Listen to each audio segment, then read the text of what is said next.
नमस्कार मित्रों, कैसे हैं आप सभी। आशा करता हूं बहुत अच्छे होंगे। तो बोलिए क्षेत्रपाल भगवान की जय। तो ये है हमारे गांव बीबीपुर के क्षेत्रपाल भगवान खेड़े महाराज, और इनको दादा खेड़े भी कहा जाता है।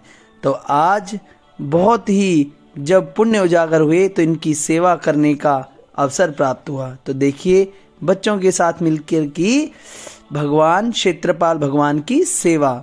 तो आप भी भगवान की सेवा किया करो, क्योंकि यह क्षेत्र के रक्षक हैं।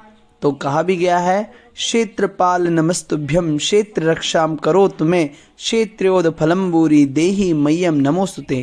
कि उस क्षेत्र में जहाँ पर क्षेत्रपाल भगवान की पूजा होती है, अर्चना होती है, उनको नमस्कार होता है, वहाँ पर किसी भी प्रकार की कोई भी अपवित्र हवा या अपवित्रता फटकती भी नहीं है। कहने का भाव है कि उस गांव के ऊपर, उस क्षेत्र के ऊपर क्षेत्रपाल भगवान अपनी। तो चलिए मित्रों, कुछ इतिहास की बातें करते हैं और कुछ महत्व की बात करते हैं और पूजा की बात करते हैं।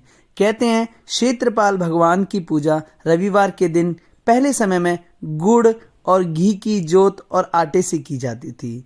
और पहले समय में जब भी किसी नगर की या गांव की स्थापना होती थी, सबसे पहले इसी प्रकार से गुम्बज नुमा एक स्थान बनाया जाता था, क्योंकि पहले समय में मूर्ति पूजा नहीं की जाती थी।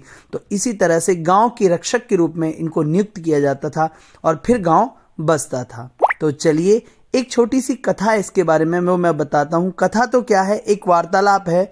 एक बुजुर्ग माता से मैंने पूछा तो उन्होंने मुझे बताया कि बहुत समय पहली बात है कि क्षेत्रपाल भगवान गांव में खेड़े की स्थापना की गई एक गांव के अंदर।